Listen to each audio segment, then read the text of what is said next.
जय सियाराम सत्संगी भाइयों और बहनों। नित्य ज्योतिष और वास्तुशास्त्र की जानकारी देने के प्रयास में आज अंतिम ग्रह अर्थात केतु महाराज को बिना रत्न धारण किए या बिना कोई यंत्र स्थापन किए हुए अपने नित्य जीवन में थोड़ा सा बदलाव ला करके और कुछ आदतें सुधार देने से हम केतु महाराज के शुभ प्रभाव को किस प्रकार बढ़ा सकते हैं, उसी क्रम में केतु महाराज को के शुभ प्रभाव को बढ़ाने के कुछ सामान्य उपाय आपको बताने का प्रयास कर रहा हूँ।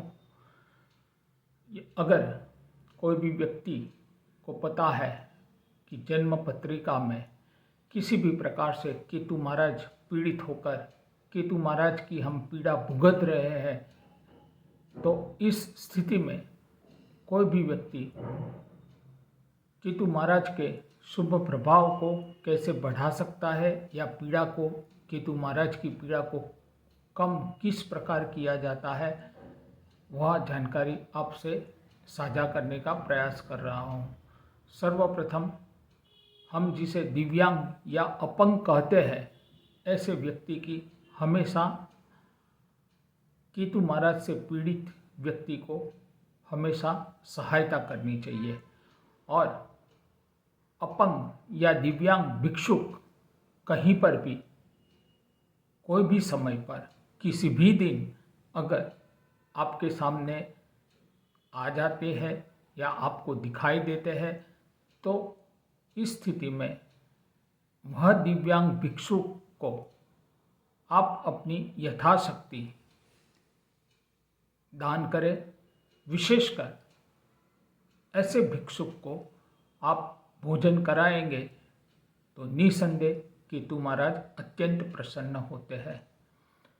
केतु महाराज की पीड़ा कम करने के लिए सदैव सप्ताह के सातों के 7 दिन नियमित रूप से कुत्ते को, कुत्ता कोई भी कलर का हो, कुत्ते को अवश्य अपने सामर्थ्य अनुसार रोटी, बिस्किट या आप दूध कुछ भी खिलाते पिलाते रहने से केतु महाराज की पीड़ा में अवश्य कमी आती ही है।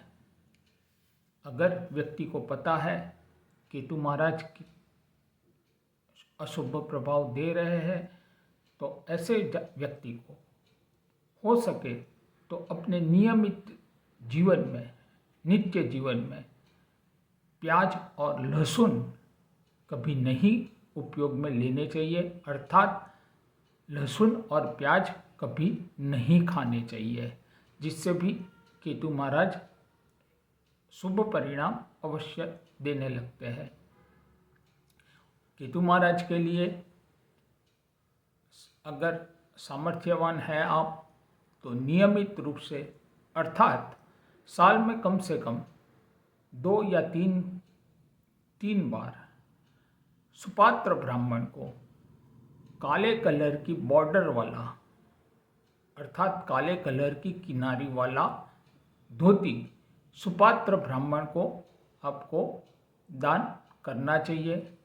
और साथ ही साथ कोई भी मंदिर के अंदर अर्थात भगवान शिव का मंदिर हो, कोई भी माता रानी का मंदिर हो या हनुमान जी का मंदिर हो, मंदिर के परंपरा अनुसार ध्वज का दान अवश्य करना चाहिए। अगर हनुमान जी के मंदिर में अगर आप ध्वज का दान करते हो, तो ज़्यादातर हनुमान जी के मंदिर पर लाल कलर का ध्वज होता है। भगवान शंकर के मंदिर में भगवा या केसरी कलर होता है। तो इस प्रकार आप जो मंदिर में ध्वज का दान कर रहे हो, वहाँ उस मंदिर की परंपरा और जो देवी देवता का मंदिर है, उस देवी देवता के अनुरूप कलर का एक ध्वज का दान आप कम से कम साल में 1 बार अवश्य करना चाहिए। इतना करने मात्र से केतु महाराज निसंदेह हमेशा शुभ परिणाम देने शुरू कर देते हैं और केतु महाराज की पीड़ा से व्यक्ति को मुक्ति मिलती है। आशा करता हूँ आपको यह जानकारी उपयोगी होगी। धन्यवाद। जय सिया राम। जैसे कि पूर्व में मैंने बताया था, अभी तक बिना कोई रत्न या यंत्र धारण किए व्यक्ति 9 के 9 ग्रहों के शुभ प्रभाव को किस प्रकार बढ़ा सकते हैं, उसी क्रम में चर्चा की और उस विषय को जानने का प्रयास किया। कल से पुनः एक बार सूर्य महाराज से लेकर के केतु महाराज तक की जानकारी देने का प्रयास करूंगा कि जन्म पत्रिका अनुसार किस प्रकार के ग्रह की स्थिति रहने से हमें कोई भी ग्रह की हमें रत्न धारण करना चाहिए या अंगूठी धारण करनी चाहिए। जैसे कि अगर सूर्य देव का आप रत्न धारण करने का सोच रहे हैं या आपको पहनना है, तो जन्म पत्रिका अनुसार किस प्रकार के स्थिति हो तो व्यक्ति को ग्रह का रत्न या नंग पहनना चाहिए, उस विषय में जानकारी देने का प्रयास करूंगा। धन्यवाद। जय सिया राम।